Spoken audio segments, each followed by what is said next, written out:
Жалпы көршілерге салам айтабыз.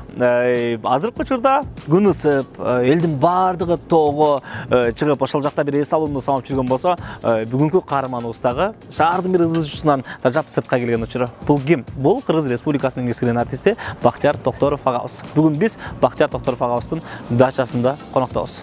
Кеттик анда.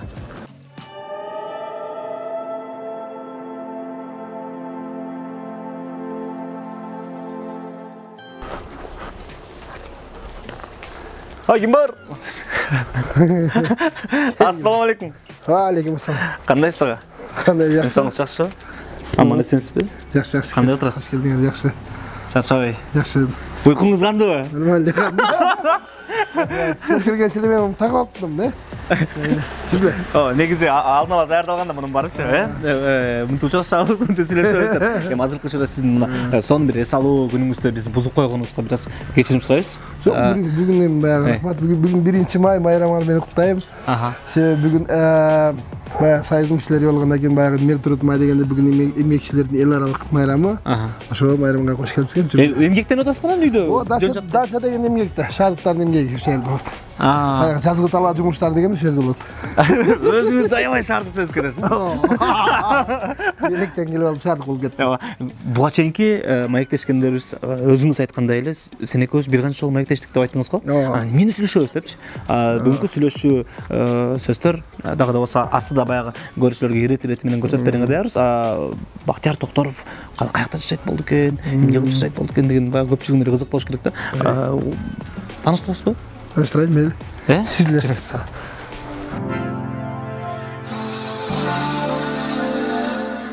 Бұл дачада андай. Бирок анчап жашап деле коем. Жашап деле. Жүрүсүз. Сет күзенч. Кош келипсиңер. Бул кичинекей кухня нерде? Трөлө. Нада. Бул келинчегим эмеси бөлмөсү кухня. Ашал. Саламатсызбы? Кандай отурасыз? Инсаңыз жакшы. Бул болсо холодильник деп коеюн. Кичинекей. Ашал. Бирден калганда дача стандарт эле. Мыякта 2 бөлмөлүү. Бул жерден алып салдык баягы. Кыргыз кенен сүйлөйт го баягы. Жайда жүргөн супанын бир. Кенен болгон ошол. Анан үстүнө жүргүлө, үстүнө көрөп сатайын. Жалпы көрүүчүлөргө салам. Сиз такси менен жүргөнгө 10% арзандатуу бериле турганын уктуңуз беле? Переходи на О тарифинин жаңы топтомдорунун бардык абоненттери үчүн 90 күнгө Яндекс Плюс катталуусу акысыз болуу менен бирге кийинки сервистерди камтыйт.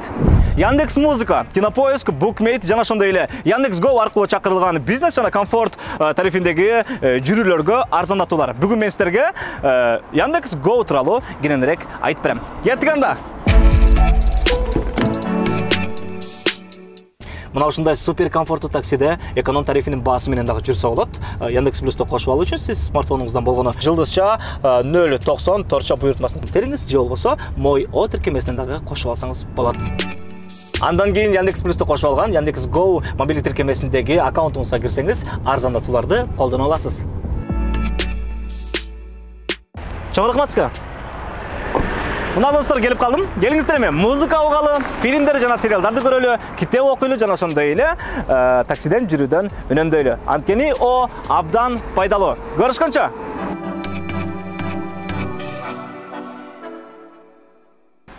Мансарт бекайм бая. Кичик балдарым, кичинекей балдар шактан эс алат. Ошол. Канча убакыт болду негизи Бактиярга? 2-3 жыл болуп калды. 2 жыл? Жада пандемия болгондо. Балконго чыгарган тасебизди? Балконго жүргүлө. Мактанып турган жерим ушул жер. Бул ошол терраса деп коебуз. Шаардагы үйдөгү балконду чоңойту десем, кошуналар болобой, анан Кудайым бияктан чоң балкон берди. Анан ошол бул кыргыздын сыймыгы, тоолорубуз. Ошол, бул менин сыймыгым, кичинекей. София канчада? София 3-тө. 3кө чыкты, 50 жашында келген. Бирок негизи туура экен, биздин орус тугандар аябай туура кылган экен. Шаарда баягындай Берге квартирасы бар. Мындай дачасы бар эле, ошолор өзү тура калган келип коем. Себеби шаарда жумуш иштеп, анан эс алганда бул жака келип ишине салып баягындай жаратылыш менен пикир алмашып, кайра кеткенге жакшы экен. Ошону кыялдачумун. Билинеби негизи мындай баягы шаардагы ызы чуу менен бияка чыккандан кийин мындай? Бияк абасы таза, биякта сонун аябай. Кадимкидей балконда уктасаң, эртең менен күн тигенде баягы башыңды оорутпайт да. Күндө ушундай жумшак дейт да. Анан кадимкидей эс аласың. 2 саат, 3 саат эле эстеп каласың. Шаарда уктап жете бересиң го, 8 саат, 10 саат. Баягында келе койбодум. Уктап калып. Шаардан үй алганыңыз канча болду негизи? Мындай квартира алып жүргөнчө болгонбу? Көп жүрдүм квартира алып. Шаарга келгениме, шаарга 145 жыл болсо, мен келгениме 37 жыл болду. Шаардан үй алганыма бир 15 жылдай болуп калды. Так квартиралар аябай көп жүрдүк. Барган квартирага эле барып эметип коем, баягы сыр бербейчи. Мону сатасыңарбы деп, канчага сатасыңар? Менин акчама барып эле деп коем да. Анан 3-чү айды бере албай кайра чыгып кетем. Квартира бере албай калчу. Анан ошентип жүрүп Кудайым берди. Тетиги биринчи баягы Малосевиковдон алдык, одна комната, анан бир комната.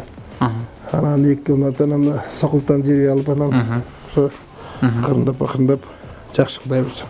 Үй бүлөлүү болуп эле ошол кезде квартиралар жүрүп 10 жылдан ашып жүрдүм.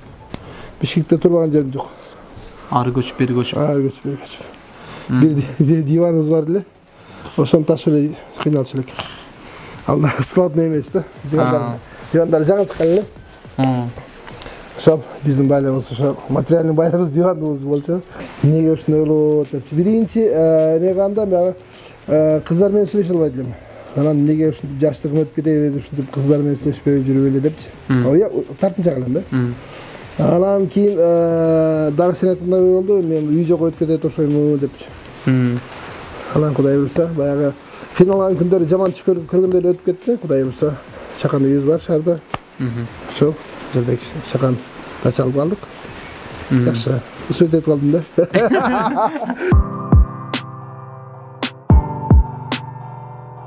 Анан эме баягы аял менен негизи эркек окшош болот экен. Мен бардык семьялардан байкап жүрөм. Анан биз да окшошпуз. Тамашабыз эле эч ким экөөбүздөн башка эч ким билбейт ошо сыяктуу да.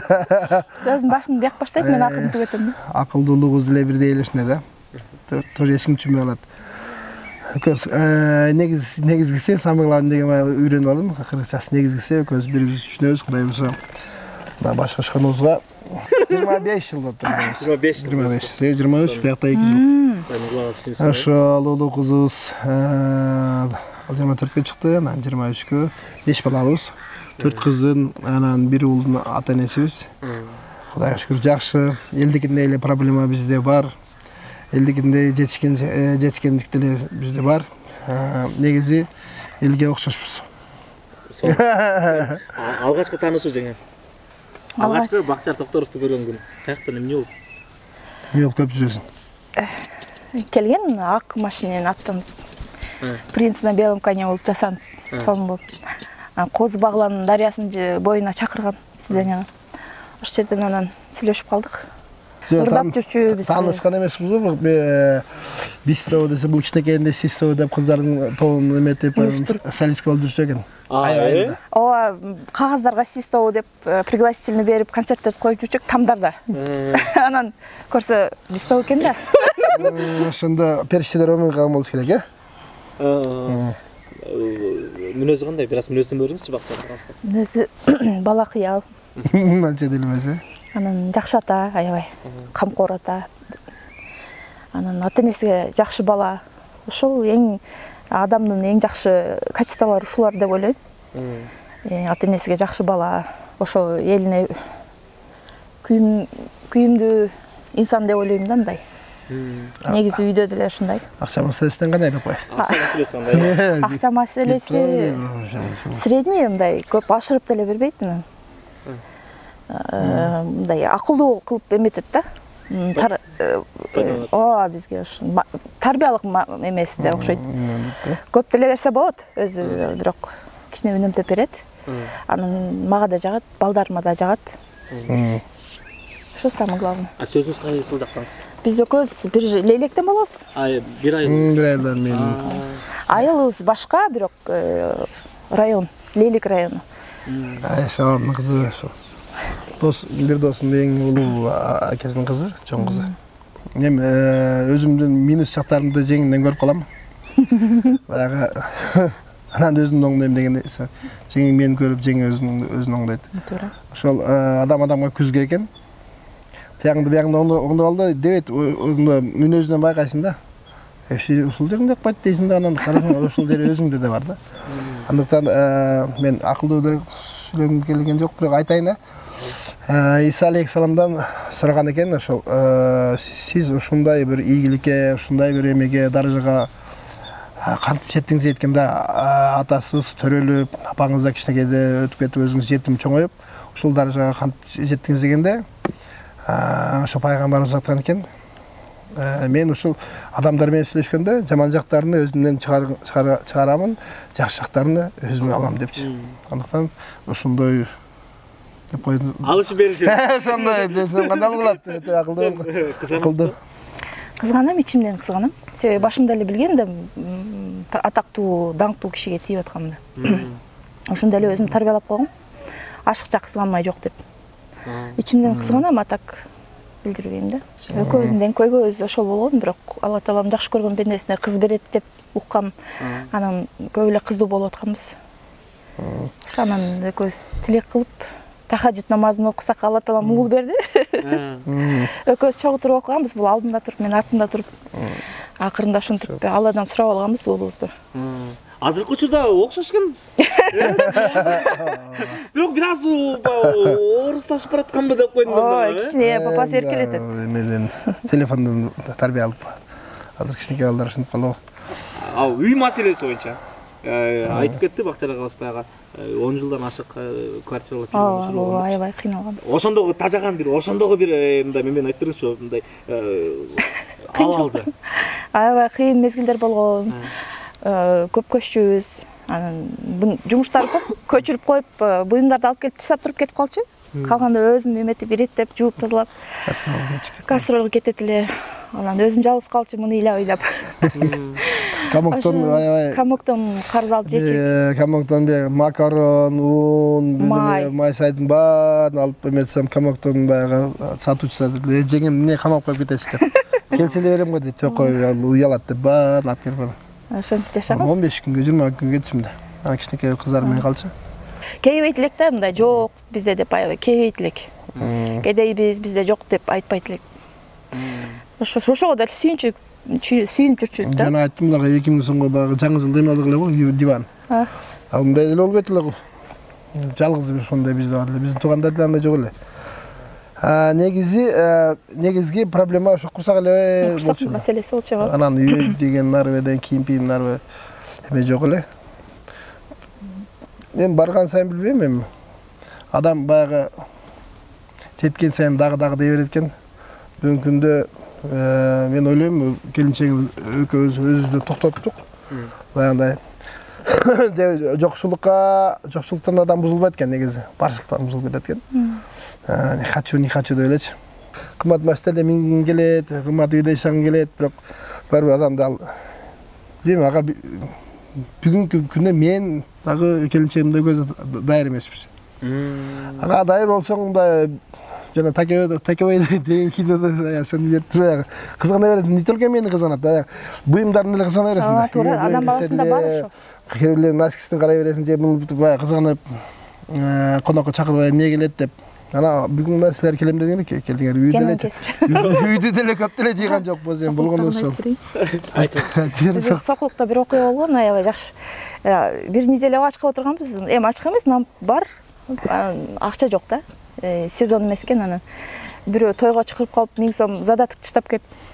Бул колуна көтөрүп кирип атса, мен ура деп чуркасам, бул кача тагырат айлан. Мен чуркап артынан ошо 1000 сомду алам деп.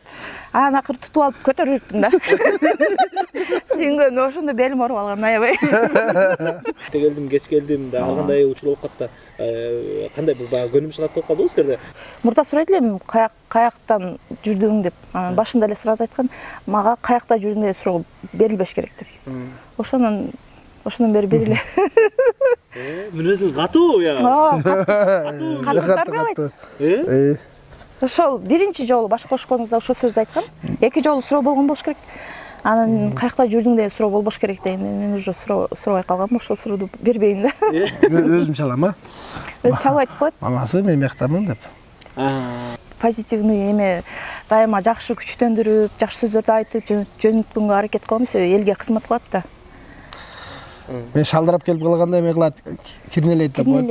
Эме энергетикасын тазалап коем. Ошондой касиети бар. Аябай шалдырап катуу көз тип келет да. Анан кекиринип, мындай эснеп, тазалап коем, ошентип. Экөөбүз бири-бирибизди поддержка кылып жүрөбүз эми эптеп. Сүйлөгөн сөздүн баары эле жагат мага. Мен айта берем да, мындай естественный болгонго эчтеке жетпейт го, мындай чын өзү адам кандай болсо ошондой. Анан бул киши да ошону карманат. Ошо ичинде эмне болсо айтып, мындай баары сүйлөгөн жага берет мага негизи. Эме айтпайм, критика айтпайм да. Мага жагат изначально сүйлөгөн сөздөр баары поддержка кылам да. Буларды түшүнөсүзбү? Ноолорду үйдө деле ошондой мен көрүп калгам. Эмне булар эмне? Эде койсо уже түшүнүп калам да. Сордо переводом да, чогуу кетет. Се уже бүт баарын жаттап калганбыз. Келеткенге анча деле эме эмес. Негизи эркелетет, башка жактан эркелетет да, мына мисалы үчүн. Эс алдырып, кээде уктай кой, эс ал, ошол эркелеткени ушундай. А так ачык эле мынтип сөз менен эме кылбайт да, эркелетти. Сиздер эркелетеби акчага? Иә. Тыйын сурайын дегенде эркелет. Катуу эркелете берем да.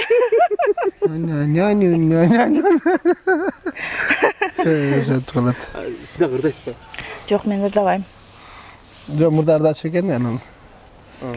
Гитарада жаңы турмуш курганыбызда гитарада үйрөнүп жүрдү. Кстати, кечки туман келжемдери. Кечки туман. Экөөбүз жаңы үйлөнгөндөн анан баягындай жаңы жаш байлар болгондо бизнес кылабыз дейт да, жумуш кылабыз. Ыр жазып бизнес кылабыз дейт. Анан сен текст жаз дедим, мен огон жазып ошону сатабыз аркимге. Аркимге эмес, баягы ырчыларга сатабыз деп. Сен ыр жазып кой деди, анан мен хорошо дедим. Келгенче уже жазып койдум да. Кечки туманды жазып туруп анан мен огон чыгарып туруп метсек жакшы чыгып калды анан. Такая караван нужна самому деп туруп, өзү жазып чалдык. Текстин эске салып, кечки туман, махаббаттын баары жалган. Кайдагы эмнеге махабатка анчалык жалган? Билбейм. Ошо баары жалган болуш керек. Баш кошконубуз жаңы эле баш кошконбуз, махабатыбыз жакшы эле болчу. Просто эме задание берип кетип атат да. Анан китептер бар экен, 3-4 китеп. Пушкиндин китеби туш келип калды, ачып. Орусча сөздөр бар экен, ошону кыргызчага которуп, бир китептен бир китеп ошентип улап отуруп, ушундай сөз чыгып калды да. Негизи бул иштен чыккан эмес. Жумуш катары да. Жумуш, как бизнес. Шабашка. Ошондон бери мөмөсүн жеп келатам, бөлүшүп келатат. Авторский праваны мен алып турам да. Авторский правадан чыкканда кана бияка. Кечки тумандын Силерге ошо менен сурай бердим эле, кечки туман эмне болгон махабат, эмне мага жазып берип койдуң десем. Ой, мен Пушкин китептерин эле көчүрүп алгам. Көч. Сөздөр. Андан кийин жаздырган жоксузбу? Андан кийин убакыт эле болгон жок, анан көрө эле балдар чоңойтуп эле. Анан задание берилбей калды. Дагы бир орусчаларды жазган эле ошосун унутуп калдым. Сон ыр жаздык эле бир друзья деп. Достор жөнүндө. Анан көчүп жүрүп жоголуп ошо мен калып калды. Жок, орусчаларды баштадык. Негизи мындай жанагындай квартиралар жүрүп нары бери болуп анан төрөдүм. Чарчап калды балдарыбыз. Негизи жеңең 10 Ооба. 10 төрөдү, 5 чарчап калды, 5. Ай, Сүйүү ушундай каттуу экен. Бул киши бала деп эле заказ бере берди. Бирөкөнү эми баягындай жаш кылып алдырып коюп да. Баягы акылдуу болуп кетпедим мен. Шейтандан болду ошет. Кыз болсо алдыра бересиң, эркек болсо мынтип.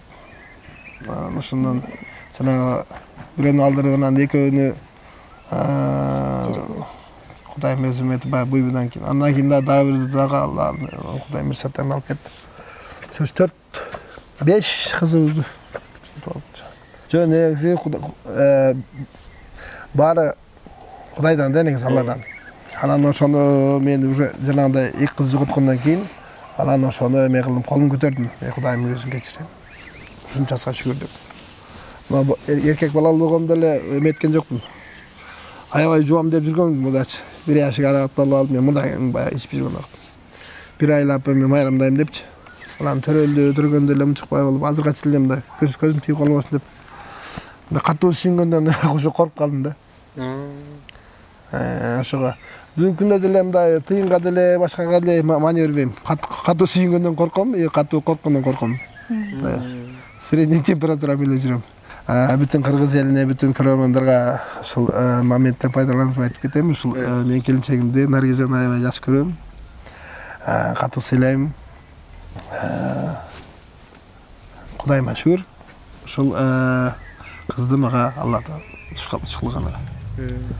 Анан анча-мынча зерикпеш үчүн анча-мынча биз урушуп турабыз. Мындай плюс болуп кете берсе эле, мисалы мына свет деле плюс болсо тег свет күйбөйт да. Плюс минус керек ошондон корком деп атпаймынбы? Катуу сүйүнсөң, катуу ыйлайсың, катуу ыйласаң, катуу сүйүнөсүң дегендейчи.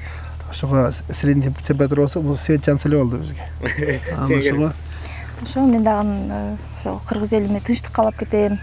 Рахмат ушу келгениңиздерге, биздин ауру көзгө дасторконуңуздан даам татканыңыздарга, ошолардын көмү ошо узак өмүр, бактылуу, берекелүү жашоо каалайм. Биздин атабыз болуп ушу бизди колдоп жаныбызда жүрө берсин. Ошо сем деп айта албайм. Жанагы сем деп айта албайсың келеште. Элдин баарын айта албайм, отдельно айтам да. Жанагы Кеша деген неме бар? Кеша попугайбы? Попугай. Ошо каарман мен. Кичине тартына берет анча-мынча. Наша встреча была ошибкой деп кеткен.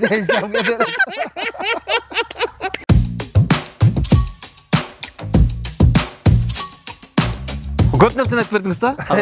Чын эле көп нерсени айтып бердиңиз. Анан ойлоп бир мындай карап көрсөм, өзүңүздү аябай көп издептирсиз, Бактияр Токторов болгонго чейин өзүңүздү ар тармактан издеп көрүп турсуз.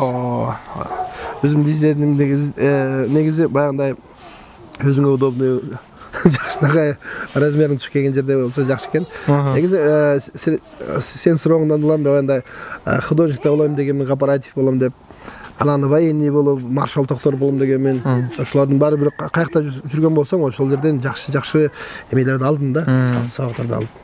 Анан могу сүйлөө, ораторский жагы, же болбосо мындай интервью берген жагын аябай жакшы бере албайт элем негизи. Азыр деле бере албайт болуш керек. Жана жестмейстерди кошуп туруп. Анан ошо кээ бирде мындай катуу душ күлүп берсең мындай жакпай калат да. Кээ бирде мындай серьезный болсоң алда жакпай калат. Со стороны виднее да өзүңө. Ошондуктан адам өзүнө өзү жакпай калса элге жакпай. Ошого адам өзүнө эмне кааласа, элге да ошону каалаш керек да. Эмнеге сиз жанагы автомат оюндарына берилдиңиз? Багындабы? Эмнеге берилдиңиз? Ошону айттым мурунку. Ким айтты сага? Жок, ал эмне күч келди дейм да. Жок, эми андай ушунан бутка туруп кетем дейсиң. Эми ал 200 сом 1000 сом ушунан эми барчу элек. О. Всё, Алихан папаке. Анан ошол бул азартный оюндар өтө адамдын баягыдай кумар оюндар деп коет.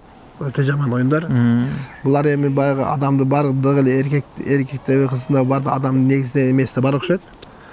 Себеби мектепте эме ойнойсуң, шахмат ойнойсуң, жеңип алайын деп азарт да. Анан олимпиадада математикадан арифметикага барасың, ошол жерде биринчи орунда алган тоже баягыда адам мындай өйдө чыккысы келип экен да.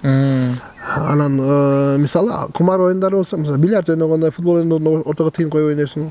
Анан тиги кумар оюндары болсо ошол мындай эчтеке кылбай жатып эле мындай бат эле байып кетейин деген ошону элештесе болот турбайбы деп. Анан напси каалаган нерсе да ушундай. Канча убакыт анан тамада болдуңуз? Тамада болуптур агабыз. Тамада мен 3-4 жылдай тамада болдум окшойт. Группа менен чогуу барып. Эми баягыда группа менен эмес, мындай аппаратурасы менен чогуу барып. 3 жылдай тамада болдум. Анан акыркы жолу тамада болгонум бир эче чакырды. Ошол бир 20 кишиге бул жака Бишкектен барбай калган досторуна той берип атыптыр. Мини той. Тойчик. Анан эң шаңдуу болуп барган, эң кыйын десе анан мени таапты достор ушул. Анан мени чакырышты, анан бардым. бирок ал той алып барышка аябай кыйын экен. 4 эле ушул болду да. Анан баштайын дедим, аттарыңыздан сем шашпай тур дейт. Анан күтүп анан баягы тор, тамаша тору экен деп коем дагы. Бирөө бу жактан да тамашалат деп коем. Шагалабы деп коем. Аны той эле экен. Эки жаш отуруп алыптыр уже тиякта. Кет. Анан негизи тойдордо эметип баштайсың го. Жаштарды кол чабалар менен тургулап, алар кирип отуруп алган. Анан башталды той, ата-энесине сөз бердим. Анан баягы аялы келип эле Актияр кызбай атат дейт да, акыры. Огата. Мен баягы жарым сааттан кийин кызып кетет деп коем. Жарым сааттан кийин келип кызбай атат го дейт. Эми бана кызып баштайт. Оюндарды уюштурган баягы 4 эле сол да туруп келет, койчу деп коет. Анан өзү дискотека кылып бирнемелерди айтып, ырдап. Анан дагы келип кызбай атат дейт. Той бүттү ошентип. Келди анан. Кызган жок деди. Эми кызса ошол мен кызыткычты кошпой койбодум дедим. Мен баарын эле аракет кылдым, болгону ушуну болуп калды. Ушундан чыкпайсызбы? Анан тиги Жалал-Абадтагы тойдо эме болду дейт. Жеңишбек Айтиев алып барды дейт. 500 киши кетет. Аябай кызы дейт. 500 киши болгондо мен жалчып коймокмун дедим. Но силердин 20 кишилик тоюңарга Жеңишбек Айтиевди, дагы Асылбек Өзбекти, дагы кимдер бар эле? Ошолордун баарын алып келсең деле кыз албайт дейт, менчелик кызды албайт. Силердин өзүңөр кызбай отурасың. Кыз оюнга чыкпаса, башка кылбаса. Жок, элдер жакшы эле турат. Анан тиги тойдун да ээси келип эле кызбай атат. Ошондой кабыл алып алды го, ошондой. Азыр мисалы Бакчар Токторов заказ түшсө алып барабы? Алып барбайт азыр. Эми алып барганга кичине баягы сөзгө адам бай болуш керек экен. Бүгүнкү иш бул деген ошол 30 жылдык эмгектин мөмөсү деп эметем.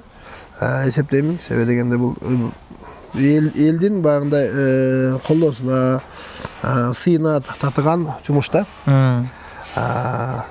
Ошол биздин кыргыз элинен, негизи көрөрмандардан мен айтпайм 6 миллион, 7 миллион кыргыз бар мени жакшы көрөт деп. Арасында баягындай көрөрмандар бар, ошолордун эмеси менен, ошолордун дем менен, дем күч кубаты менен ошол мен билем аз даражам канчалык даражам бар, ошого ошолордун эмеси менен жеттим да. Бул ырчылыкты таштаганда эле бир 10-15 жол мен таштадым ырчылыкты. Болду ырдабайм депчи. Жашым эле өтүп калды, кылчыңдап, сахнага чыгып алып, тыйтыңдап жүрбөй. Башка кылсам деле башка жумушту кылайын депчи. Бирок берге баягындай көрөрмандар эле койбойт да. Анда башында эмне чыктыңыз деп, давай ырдаң деп, анан ошолордун эмеси менен ырдап. Кээрлер мактай беришет, Бакчар байкейсиз, айрыйсыз деп. Айрыганда ошентип ага деле ишене болбош керек кээде. Бирок эл менен силер айткандай тирүүлөй ырдап, элдин дайым элдин сынында жүргөн бул өтө жоопкерчиликтүү жумуш. Сенин жумушуң ошондой. Сен мисалы бир эле комментарий жазып койсуң астына. Эмне болгон? Передача бул деп эле мындай болсо. Деле. Ошол деле калат жакта. Ошол 1000 жол мактасын, 1000 комментарий бар да. Ой, молодец Азамат, ошол Бакчар Токторовду алып келген жакшы болуптур. Ой, сага да ийгилик кылам. Анан аралда анча мани бербесин. Бир деп анан бир жаман жерин таба аласың. Эмнеге ушундай деген баяндай да. Ошондон урматтуу көрөрмандар жаман комментарий жазбагыла. Жазган менен өзүңөргө эчтеке деле эмес. Мына биз экөөбүзгө кыйын болуп калат. Эмнеге ушундай экен деп. Жакшы комментарий бериңиздер, Кудай буйрса. Мага дагы иңибизге дагы ийгилик. Ошол амал сер болот. Шашлык жайлы. Айтпайм. Жокпу? Айтпай эле коеюн деп коюм. Баягы бир канча сөзүңүздү угуп, оюңузду угуп, буга чейинки берген маектериңизден дагы талдап карап отуруп, азыркы дагы сүйлөгөн сөзүңүздү угуп отуруп, анан баа берип атам да сизгечи. Жөнөкөйлүгүңүзгө дагы бул. Анан жогоруда айтты го, 1000 сомду көргөндө биз сүйүнчүбүз, мисалы короону кайра айланып 1000 сом келди депчи. Азыркы учурда мынакей үйүңүздө наныңыз бар, чайыңыз бар, кашыңызда бала чакаңыз бар. Өзүңүз айткандай мынакей күндө жумушка узатып кайра тосуп алган мына жеңебиз отурат. Анан ооба. Эң башкысы ошол Кудайга шүгүр. Мага көптүн кереги жок деп калыптырсыз го ага. Ушунуңуздан жазбаңыз. Сиз ушунуңуз менен буюрса баягы өзүңүздүн астыңыздагы, өзүңүздүн чөйрөңүздөгү жүргөн кишилерди тарбиялаганга бир эң сонун мүмкүнчүлүк экен дагы. Биз ыраазычылык билдиребиз. Рахмат. Бар болуңуз ага. Рахмат. Сизге да чоң рахмат. Мына ушундай урматтуу көрүшүбүз. Биз жыйынтайбыз. кийинки берлерден кезектешкенче, маектешкенче аман эсен туруңуздар. Бүгүн үйүңүзгө кургал келип алдык, капетпеңиз. Жок, шашлык жеп жүрдүк.